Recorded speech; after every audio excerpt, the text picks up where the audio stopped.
Hola, soy David Busick. Bienvenidos al Camino, la Verdad y la Vida. Estamos en la sesión 5 de nuestro estudio de 7 semanas sobre el discipulado como un sendero en la gracia. En la última sesión discutimos la naturaleza del pecado y los efectos dañinos que el pecado tiene en nuestro mundo y en nuestra vida. Pero, ¿cuál es el origen del pecado? La Biblia dice que el pecado se origina en nuestra naturaleza innata. Pablo escribe a la iglesia de Éfeso: todos nosotros vivimos una vez entre ellos en las pasiones de nuestra carne, siguiendo los deseos de la carne y los sentidos, y éramos por naturaleza hijos de ira, como todos los demás. A través de sus cartas en el Nuevo Testamento, Pablo enseña explícitamente que los seres humanos nacen con una naturaleza desobediente y pecaminosa. No aprendemos a pecar. Nadie nos tiene que enseñar a pecar. No hay una clase de introducción a la pecaminosidad a la que podamos asistir. El pecado llega naturalmente y somos muy buenos para eso. Jesús dijo: porque del corazón salen las malas intenciones, asesinato, adulterio, fornicación, hurto, falso testimonio y calumnia. El corazón es la fuente que contamina.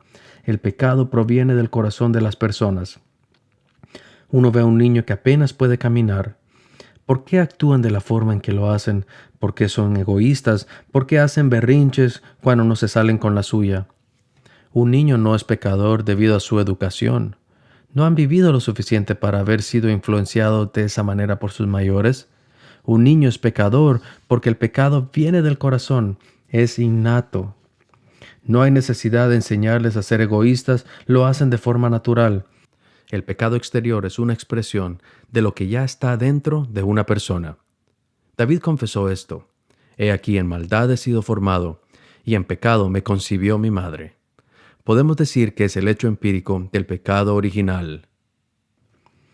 ¿Cómo se ve esto desde el punto de vista teológico? Cada persona es creada a la imagen de Dios, y Dios es santo y bueno. Cuando fue creada en su origen, la humanidad reflejaba la naturaleza divina, pero la fuente de santidad y bondad no brotaba de nosotros mismos, sino de Dios. Otra forma de decirlo es que, esencialmente, la humanidad es buena porque fuimos creados por Dios, pero existencialmente somos pecadores, alienados de la vida de Dios por nuestras elecciones. Esencialmente bueno, existencialmente rebeldes. Este es el pecado original. Tenemos una naturaleza con la que nacemos. No es una cosa en nosotros que necesite ser removida como una vesícula biliar enferma. Es nuestra disposición al orgullo y egocentrismo. Es nuestra tendencia innata hacia la violencia, el ego, la autosuficiencia y la autoconservación. Es un narcisismo de primer orden. Tenemos más que un mal historial. Tenemos una naturaleza caída. La gracia de Dios es necesaria para liberar y sanar la condición del pecado y los actos del pecado, originales y presentes. Para esto necesitamos la justificación y la santificación. Necesitamos ser reformados y recibir una renovación radical en nuestros corazones. Debemos ser perdonados por nuestros pecados, vivificados en Cristo y tener corazones purificados por la fe. El resultado es la recuperación de la plena imagen de Dios que se había perdido. He llegado a creer que cuando hablamos sobre la salud de una iglesia nos equivocamos al preguntar: ¿cuántas personas asisten? Una mejor pregunta, o al menos una que nos puede llevar a una dirección correcta, es preguntar: ¿cómo son esas personas? Cuando alguien se convierte en cristiano, el objetivo no solo es aprender a seguir a Cristo, sino también vivir una vida cristiana. Este es el objetivo principal del discipulado en el sendero en la gracia. El acto o proceso de llegar a ser como Jesús es la santificación, y es posible por la gracia santificadora. En el idioma griego, la santificación está relacionada con la palabra santo o hagios. Las buenas nuevas del Evangelio no es solo que iremos al cielo cuando muramos, sino que la oferta de vida abundante en el reino de Dios es para ahora, justo donde estamos. El plan de Dios es que su imagen en nosotros, que fue estropeada por la caída, sea restaurada a toda su belleza y gloria para que nos convirtamos en su obra maestra. reflejando la semejanza de Cristo en lo que pensamos, decimos y hacemos. A eso le llamamos santificación, y en eso nos estamos convirtiendo. No es algo opcional para un cristiano en crecimiento. Cuando una persona compra un automóvil, el vendedor le informa que hay un equipo estándar y hay accesorios opcionales. Saben que viene con un volante, cinturones de seguridad y espejos retrovisores porque es un equipo estándar. Todos los automóviles lo tienen. Sin embargo, si quieren ventanas automáticas, llantas de aleación y techo corredizo, tienen que hacer un pedido. ¿Por qué? Debido a que estos son accesorios opcionales. No todos los automóviles lo tienen. La santificación no es un accesorio opcional para un discípulo de Jesús. Es un equipo estándar en cada modelo. Alcanzar la semejanza de Cristo es una expectativa porque el crecimiento no es una opción. Siempre estamos creciendo para llegar a algo, siempre en el proceso de la formación espiritual. Una vez más, Pablo afirma esto en Romanos 12 cuando dijo: «No se amolden a este mundo, sino sean transformados mediante la renovación de sus mentes». Conformados o transformados. Esas son nuestras únicas dos alternativas. Si no estamos siendo transformados, cambiados de adentro hacia afuera por el poder renovador de Dios, entonces estamos siendo conformados, estamos siendo formados y moldeados por las fuerzas opuestas a Dios que abundan en el mundo. La pregunta no es si va a ser formado espiritualmente. La pregunta es, ¿qué lo formará? Si Dios no nos está formando, hay un enemigo espiritual, un adversario, el maligno, que estaría perfectamente feliz de configurar nuestras vidas. En pocas palabras, el mundo sin Dios deforma y destruye a las personas. En cambio, Dios reforma y transforma. Es por eso que la santificación, vivir a la imagen de Cristo, es tan importante.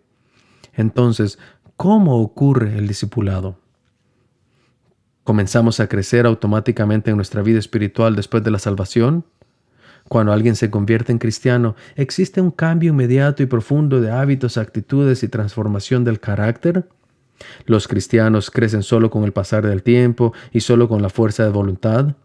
Debido a que nuestra relación con Dios es personal, ¿es mejor que los discípulos de Jesús trabajen solos? Comencemos a responder las preguntas con esta verdad. Los discípulos de Jesús nacen y se hacen. La gracia salvadora cambia nuestro estado relacional con Dios, nuestro destino eterno e introduce el poder y la obra del Espíritu Santo en nuestras vidas. Pero, como vemos en las enseñanzas del Nuevo Testamento, como nuevos cristianos aún no somos maduros en nuestro carácter. Ser cristiano no se traduce automáticamente en llegar a ser como Cristo. Se necesita desarrollo. La virtud crece con el tiempo a través de prácticas específicas. A la luz de estas realidades, consideremos un enfoque más bíblico de cómo se produce el crecimiento espiritual a través de la gracia santificadora. 1. El crecimiento espiritual comienza en la salvación, pero continuamos creciendo en gracia a lo largo de toda nuestra vida.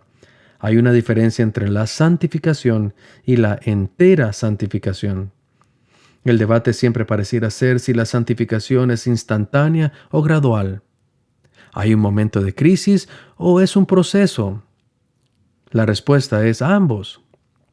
La gracia santificadora comienza en el momento en que experimentamos la gracia salvadora, pero eso va seguido por un crecimiento espiritual en la gracia, hasta que, en un momento de plena consagración y entrega total de nuestra parte, Dios purifica y limpia nuestro corazón.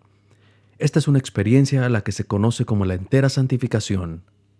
Sin embargo, incluso después de ese momento de plena consagración a Dios, continuamos creciendo en la gracia y nunca dejamos de crecer mientras estemos vivos. Cuando respondemos con fe a la gracia que nos busca, recibimos la gracia salvadora. Hay una reorientación radical de nuestras prioridades, una reconstitución de nuestros deseos y el poder y la obra del Espíritu Santo se desatan en nuestras vidas. En lugar de la liberación instantánea de cada hábito dañino, defecto de carácter o mala inclinación que alguna vez hayamos poseído, Dios continúa obrando en nosotros para formarnos en lo que Él quiere que seamos. La meta del discipulado cristiano es volverse más y más como Jesús. Es por eso que el apóstol Pablo nos recuerda que así como no esperamos que los bebés sigan siendo bebés, así como queremos que crezcan y maduren hasta convertirse en adultos en pleno funcionamiento, también debemos tener la expectativa de no quedarnos como bebés espirituales. El crecimiento espiritual comienza en la salvación, pero continuamos creciendo en gracia a lo largo de nuestra vida. Debemos parecernos actuar y pensar más como Cristo el próximo año que hoy. Así es como progresamos a través de la gracia santificadora. 2. El crecimiento espiritual implica más que solo tiempo. La mayoría de mis amigos no saben que sé tocar el piano. Tengo más de 40 años de tocar el piano. Cuando tenía 10 años practicaba casi todos los días con mucha supervisión de mi madre, que priorizaba la práctica del piano sobre el del fútbol americano. Ahora toco con mucho menos frecuencia, aproximadamente una vez al año. Si alguien me preguntara cuánto tiempo llevo de tocar el piano, le diría que 4 décadas. El problema es que no he tenido la intención de practicar. Hay niños en la iglesia que solo han tocado el piano por unos años y que ya pueden tocar mejor que yo, a pesar de que técnicamente he tocado por mucho más tiempo que ellos. Esto también aplica a nuestra vida espiritual. El simple hecho de estar expuesto a la información no significa que las personas la absorban, la entiendan, la aceptan y la vivan. Si bien es cierto que el crecimiento espiritual lleva tiempo, no es cierto que la gracia santificadora sea inherentemente un producto del tiempo, ni tampoco un subproducto de estar expuesto a la cultura cristiana. Las iglesias están llenas de personas que han pasado años siendo cristianas, pero sus vidas reflejan muy poco del Espíritu de Jesús. Son críticos, irritables, cínicos, negativos y egoístas. La razón es muy sencilla. Y esta es la número 3. El crecimiento espiritual no es tanto una cuestión de tiempo, sino una cooperación con Dios y un entrenamiento intencional. El autor de Hebreos dice que algunos cristianos que deberían comer carne espiritual todavía beben leche para bebés. Y la razón por la que se da es que no han sido entrenados por la práctica para distinguir el bien del mal. Por tanto, dice Hebreos, vayamos a la perfección y dejemos atrás las enseñanzas elementales sobre la vida cristiana. El medio por el que podemos llegar a alimentarnos con una dieta de adultos para convertirnos en cristianos maduros es el entrenamiento en la rectitud, un entrenamiento que nos ayudará a reconocer la diferencia entre el bien y el mal y a distinguir entre lo bueno y lo mejor. La frase entrenados por la práctica es intrigante. Implica un esfuerzo intencional y que los cristianos debemos participar en nuestro propio crecimiento espiritual en Cristo. Esto se logra mediante prácticas específicas o lo que a veces llamamos medios de gracia, como la oración, la lectura de las Escrituras, el ayuno, la asistencia al culto, la participación en los sacramentos del bautismo y la cena del Señor. Hablaremos más de eso más adelante, pero debemos tener cuidado de no confundir participación con control. No controlamos nuestro crecimiento espiritual, ni siquiera lo causamos. Hay cosas que están dentro de nuestro control. Podemos hacer una llamada telefónica, lavar nuestra ropa o hacer un mandado. También hay cosas por las que no podemos hacer nada al respecto. No podemos cambiar el clima. No podemos cambiar nuestra genética. Hay cosas que podemos controlar y otras que no. Ambas existen. Sin embargo, también hay una tercera categoría, las cosas que no controlamos, pero con las que podemos cooperar. Piense, por ejemplo, en el sueño. Si alguna vez ha tenido hijos, usted sabe que hay un punto en el que les tiene que decir que se vayan a dormir. A veces ellos responden diciendo, no puedo dormir. Y tienen razón en parte. No pueden dormirse de la misma manera que usted puede hacer una llamada telefónica. Como padres les aseguramos a nuestros hijos que hay ciertas cosas que pueden hacer para ayudarles a dormir. Pueden prepararse para dormir. Pueden acostarse en la cama, apagar las luces, cerrar los ojos, escuchar música suave y llegar al sueño. No pueden controlarlo, pero tampoco significa que no puedan hacer nada al respecto. Pueden prepararse y dejar que el sueño les llegue sigilosamente. Lo mismo pasa con el crecimiento espiritual. No podemos santificarnos a nosotros mismos o hacernos como Jesús. El santo es quien nos hace santos. Dios es nuestro santificador. Pero como en nuestra salvación, la cooperación es necesaria. No nos salvamos a nosotros mismos, pero debemos decirle que sí a la gracia salvadora. El eminente maestro de discipulado Dallas Willard dijo la famosa frase: "La gracia no se opone al esfuerzo, se opone cuando tratamos de ganarla". Cooperamos con la gracia activa de Dios al reordenar nuestras vidas en torno a aquellas actividades, disciplinas y prácticas que Jesús nos dejó como modelo. Y participamos en ellas no para ganarnos la santificación, sino para lograr mediante el entrenamiento aquello que no podemos lograr esforzándonos más. Número 4. El crecimiento espiritual es un esfuerzo comunitario. Uno de los aspectos más sorprendentes de la descripción que Pablo hace del viaje de la gracia es que no podemos recorrer el camino solos. La rendición de cuentas, exhortación, amonestación, oración, de intercesión y el apoyo mutuo no pueden llevarse a cabo alejados de otras personas. Juntos nos convertimos en un pueblo santo. Escuchamos la voz de Dios más claramente cuando estamos en comunidad. El amor es superficial hasta que se vive en el contexto de las relaciones reales. El sendero en la gracia es una actividad en equipo. Entonces aquí está la ecuación de santidad. Gracia santificadora, más cooperación con Dios, más comunidad cristiana, igual semejanza a Cristo. Los cristianos son llamados a crecer en la gracia, que es otra forma de decir que debemos crecer a la semejanza de Jesús. Recibimos una nueva vida de Cristo para que podamos crecer en Cristo. Dios reconstruye y remodela. Esa es la gracia santificadora. Dios no solo salva, sino nos transforma. Dios nos acepta donde estamos, pero nos ama lo suficiente como para no dejarnos allí. Él reimagina, reconstruye y nos remodela. Cuando nos ofrecemos en completa consagración y total entrega a Dios el Padre, Dios el Espíritu Santo limpia y purifica nuestros corazones, reconstruyéndonos a la imagen de Dios el Hijo. Llegamos a ser semejantes a Cristo en nuestros pensamientos, palabras y acciones. Ningún rincón de nuestra vida está apartado del control de Jesucristo.